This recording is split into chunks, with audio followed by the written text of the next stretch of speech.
میرا نام ماہی ہے. دراصل میرا نام ماہین تھا، لیکن سب لوگ پیار سے مجھے یہی کہتے تھے. میری شادی میرے کزن کے ساتھ ہو چکی تھی. وہ میری پھپھو کا بیٹا تھا. ویسے تو پھپھو کے بیٹے کے بارے میں لوگ بڑا مذاق کرتے تھے، لیکن میرا شوہر بہت ہی خوبصورت تھا. میں بہت پیاری تھی، میرا شوہر بھی اور اس کی بہن نادیہ بھی. گھر میں صرف میری ساس اور میری کزن نادیہ، جو کہ میری ہونے والی نند بھی تھی، ہم ہی رہتے تھے. مجھے میرے ہونے والے سسرال سے کوئی مسئلہ نہیں تھا، کیونکہ وہ لوگ میرے اپنے تھے اور مجھے امید تھی کہ میرا دن وہاں پر بہت اچھے گزر جائیں گے، کوئی مشکل نہیں ہوگی. ایسا ہی ہوا. ہم لوگ ایک فیملی کی طرح رہ رہے تھے. کوئی تکلیف نہیں تھی، کوئی چالاکی نہیں تھی، سب کچھ بالکل ٹھیک تھا. لیکن کہتے ہیں کہ جب اندرونی خطروں سے آپ بچ جائیں تو بیرونی خطرے سر پر منڈلانے لگتے ہیں. لیکن مجھے اندازہ نہیں تھا. ایک رات کو دیر سے میں اچانک اٹھی. گھر میں بالکل اندھیرا اور خاموشی تھی. سب لوگ سو رہے تھے، میرا شوہر بھی. جب میں کچن کی طرف گئی تو میں نے کچن میں کسی کو کھڑے ہوئے دیکھا. پہلے تو میں ڈر گئی، لیکن جب قریب آئی تو مجھے پتا چلا یہ تو نادیہ ہے. ایسا ڈراموں میں ہی ہوتا ہے کہ کوئی اپنا کھڑا ہو اور آپ اس کو پہچان نہ سکیں. میں نے جان لیا تھا یہ تو نادیہ ہی تھی. اس نے اپنے لمبے بال کھولے ہوئے تھے، جبکہ میری ساس اس کو ہمیشہ کہتی تھی کہ رات کے بعد بال نہ کھولا کرو. اور وہ کچن میں کھڑی ہو کر کچھ کھا رہی تھی. ایسا لگتا تھا کچھ ٹھوس کر کھا رہی ہے، لیکن اس نے ہم سب کے ساتھ بیٹھ کر کھانا کھایا تھا. میں نے کہا یہ کیا کر رہی ہو؟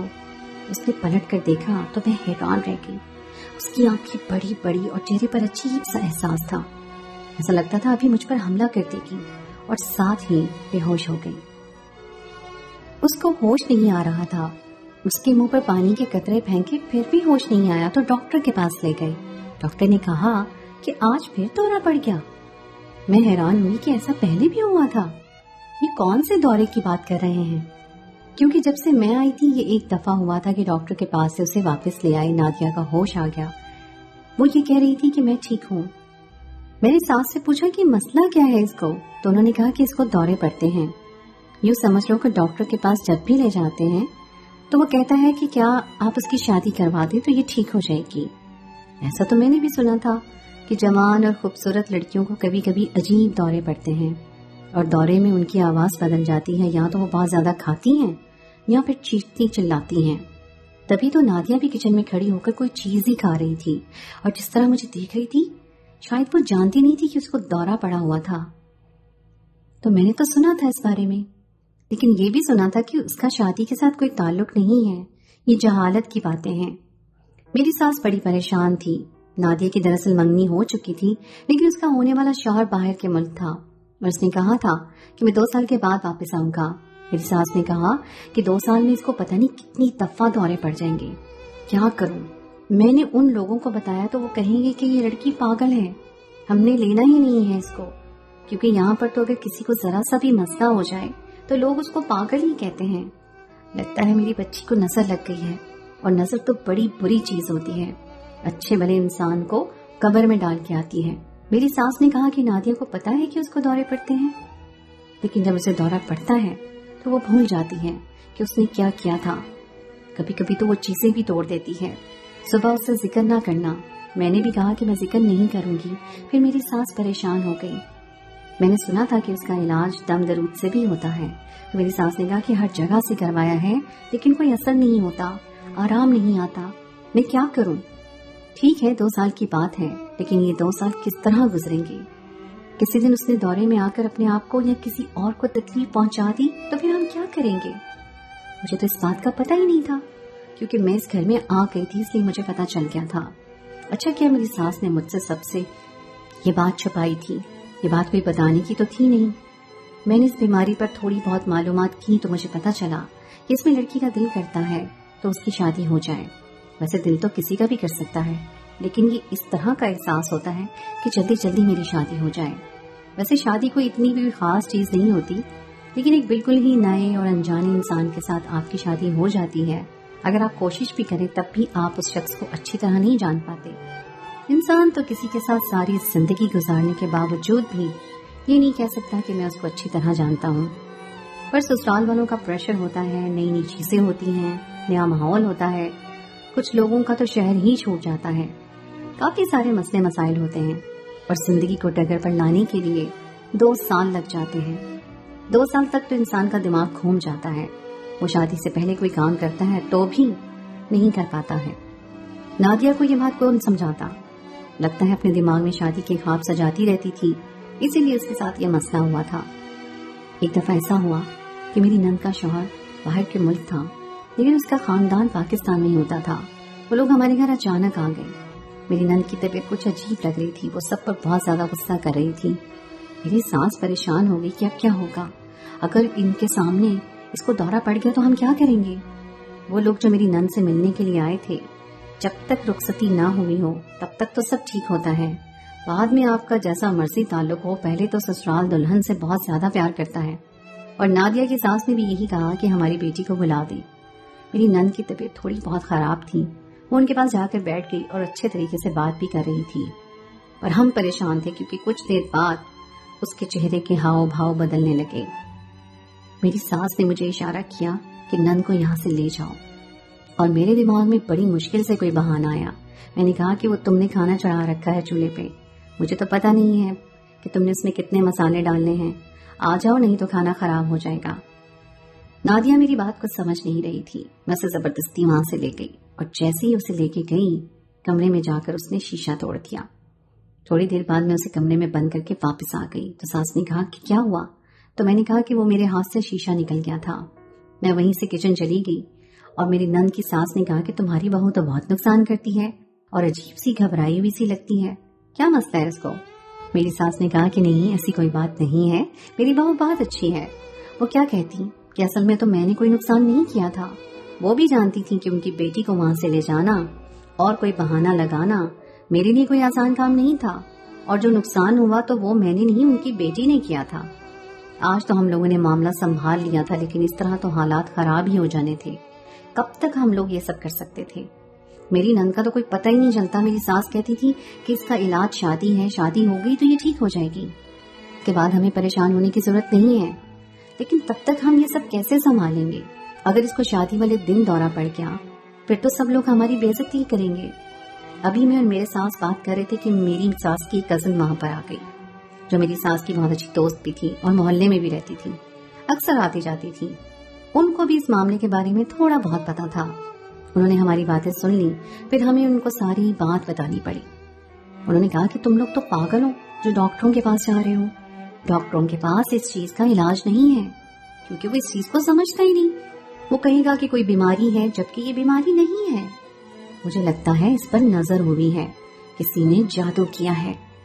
ہمارے محلے میں ایک بہت ہی پہنچے ہوئے بابا جی آئے ہیں جو صرف کچھ دن کے لیے ہی یہیں پر رہیں گے۔ سنا ہے کہ وہ زیتون کا تیل گرم کر کے اس کی مالش کرتے ہیں اور بڑے سے بڑا مسئلہ ٹھیک ہو جاتا ہے۔ لیکن اس نے یہ بھی بتایا کہ وہ یہاں سے بہت دور ریل کی پٹریوں کے پیچھے چھوٹا سا گاؤں ہے نا، وہاں پر بیٹھ گئے ہیں، اور وہاں پر رکشہ بھی نہیں جاتا ہے کیونکہ آج کل برسات کا موسم تھا۔ میری ساس نے کہا کہ جہاں اتنا کچھ کر کے دیکھ لیا وہاں یہ بھی کر کے دیکھ لیں گے۔ جب وہ چلی گئی تو میں نے کہا کہ یہ تو شرک ہے، آپ لوگ تو اس طرح کی باتوں پر یقین نہیں کرتے۔ میری ساس نے کہا کہ ہم واقعی یقین نہیں کرتے، لیکن اب صورتحال تمہارے سامنے ہے، اگر ان کے کسی عمل سے سب کچھ ٹھیک ہو جاتا ہے تو پھر ہمارا مسئلہ حل ہو جائے گا۔ لیکن میں اتنی دور اس کو لے کر نہیں جا سکتی، مجھ سے پیدل نہیں چلا جاتا، میرے گھٹنوں میں درد ہوتا ہے۔ ایک کام کرو، تم اس کو ساتھ لے جانا اور ان سے تیل کی مالش کروا کے لے آنا۔ اس عورت نے ہمیں یہ بھی بتایا تھا کہ وہ کس ٹائم بیٹھتی تھی۔ یہ تو شام کا ٹائم تھا، یعنی ظہر کی نماز کے بعد، اور اس کا کہنا ہے کہ وہ یہاں کچھ دن کے مہمان ہیں، مختلف جگہوں پر جاتے رہتے ہیں تاکہ سارے ہی ان کی کرامت سے فیضیاب ہو سکیں، اس لیے جتنی جلدی ہو سکے پھیرا ڈلوا لو۔ اپنی نند کو یہ بات بتائی تو اس نے کہا کہ میں بھی جاؤں گی کیونکہ میں اپنی زندگی برباد نہیں کروا سکتی۔ میں نے کہا کہ ٹھیک ہے، لیکن اپنے شوہر کو یہ بات بتانے سے میری ساس نے منع کیا کیونکہ وہ ایسی باتوں کو نہیں مانتا، اور اگر اسے پتا چلتا تو وہ غصے بھی ہوتا تھا، اس لیے شوہر کو نہیں بتایا، اور شام کو ہم لوگ گھر سے نکل پڑے۔ راستہ واقعی بڑا دشوار تھا، اتنی دور بیٹھنے کی ان کو کیا ضرورت تھی۔ باتوں باتوں میں وقت گزر گیا اور ہم وہاں پر پہنچ گئے۔ وہاں گئے تو وہاں تو بہت زیادہ رش لگا ہوا تھا۔ ساس کی کال آئی کہ خیریت سے پہنچ گئے ہو، تو میں نے کہا کہ ہم خیریت سے پہنچ گئے ہیں، لیکن یہاں بہت رش ہے، مجھے لگتا ہے ہمارے 3-4 گھنٹے لگ جائیں گے۔ میری ساس نے کہا کہ پریشان ہونے کی ضرورت نہیں ہے، جب اتنی دور چلے گئے ہو تو کام کروا کے ہی آنا، اور میں پیچھے سب کچھ سنبھال لوں گی۔ میں نے کہا کہ میرا شوہر آ جائے گا تو وہ پوچھے گا تو میری ساس نے کہا کہ میں اس کو کہہ دوں گی کہ تم اپنے مائکے گئی ہو اور بہن کو بھی ساتھ لے گئی ہو۔ میری ساس کا دماغ بھی اس معاملے میں بہت چلتا تھا۔ میں نے کہا کہ ٹھیک ہے، ہم لوگ اتنی دور آئے تھے، اب ہم کام کروا کر ہی جائیں گے۔ ایسا تو نہیں تھا کہ رش دیکھ کر گھبرا جاتے۔ یہاں تو سارے غریب اور وہ آس پاس کے گاؤں کے لوگ ہی آئے ہوئے تھے، ہم جیسا کوئی بھی نہیں تھا، اس لیے لوگ ہمیں زیادہ دیکھ رہے تھے۔ ایک بات عجیب تھی کہ غریب لوگوں پر ہی کیوں آسیب، جادو ٹونا وغیرہ ہوتا ہے، لیکن امیروں پر یہ سب کچھ کیوں نہیں ہوتا؟ کبھی ان کو نظر کیوں نہیں لگتی؟ ان کے ہاں کیوں نہیں بربادی مچتی ہے؟ ہمیشہ ان لوگوں پر ہی یہ چیزیں، ایسی کرامات کیوں ہوتی ہیں جو جاہل ہوتے ہیں اور ان کی تعلیم کم ہوتی ہے؟ ہماری تو باری ہی نہیں آ رہی تھی۔ یہاں پر پانی کا بھی کوئی انتظام نہیں تھا، ایک کولر پڑا تھا اور اس کی گلاس سے سب لوگ پانی پی رہے تھے۔ میں نے اپنی نند کو کہا کہ ہمیں پانی ساتھ لے کے آنا چاہیے تھا۔ وہاں پر پیر بابا کی کچھ ورکرز بھی پھر رہی تھیں جنہوں نے کالے کپڑے پہنے ہوئے تھے۔ ان میں سے ایک کو میں نے روکا، میں نے کہا اور کتنی دیر لگے گی؟ ہمیں تو بڑی گرمی لگ رہی ہے۔ وہ مجھے دیکھ کر حیران ہوئی اور اس نے کہا کہ اچھا میں پتا کر کے بتاتی ہوں۔ 5 منٹ بعد وہ واپس آئی اور اس نے کہا کہ آ جائیں، آپ کا نمبر ہے۔ ہم لوگ تو حیران رہ گئے کہ ہمیں اتنی جلدی بلا لیا، جبکہ اتنی لمبی لائن لگی ہوئی تھی۔ جب ہم آگے بڑھتے گئے تو کچھ اور کہنے لگی کہ ان کو کیوں لے کے جا رہی ہیں، ابھی تو ہماری باری تھی۔ جب ہم آگے بڑھتے گئے تو کچھ لوگ کہنے لگی کہ ان کو کیوں لے کر جا رہی ہیں، ابھی تو ہماری باری تھی۔ لیکن ان کی بات کسی نے نہیں سنی اور ہمیں وہ لوگ اندر لے گئے۔ ہم خوش ہو گئے کہ چلو گرمی سے بھی بچ جائیں گے اور ٹائم بھی بچ جائے گا۔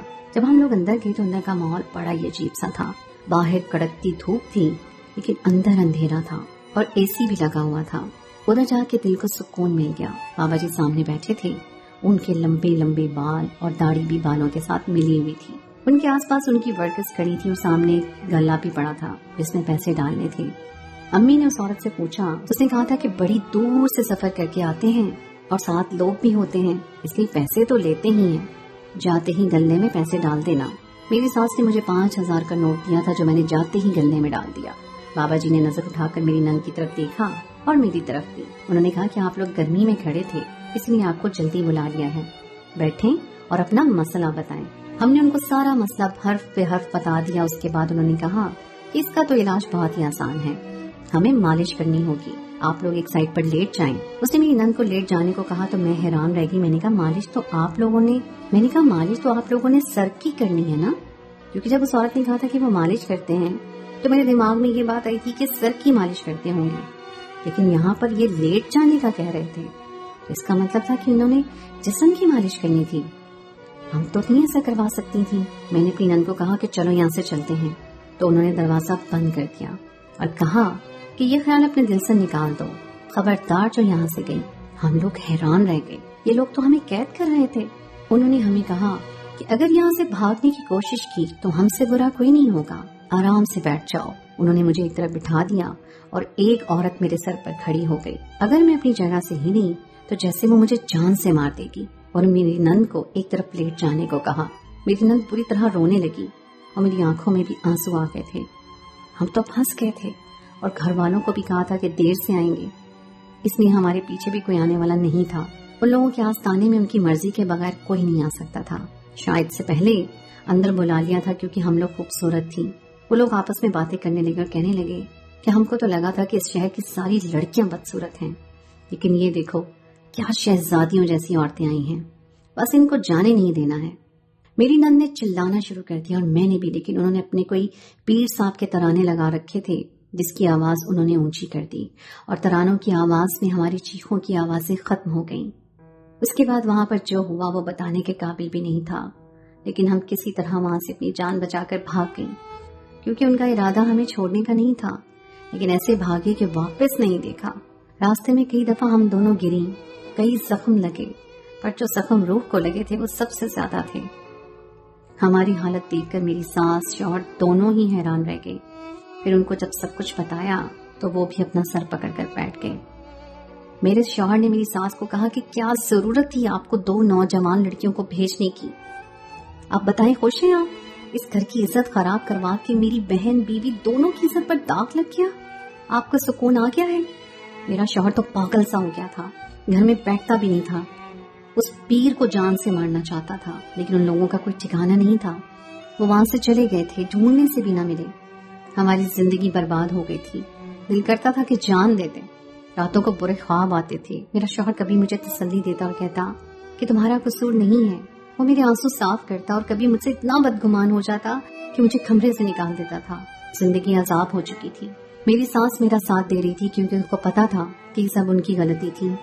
ہم عورتیں ہی ایک دوسرے کا سہارا تھیں اور کہتے ہیں کہ وقت ہر زخم کا مرہم ہوتا ہے۔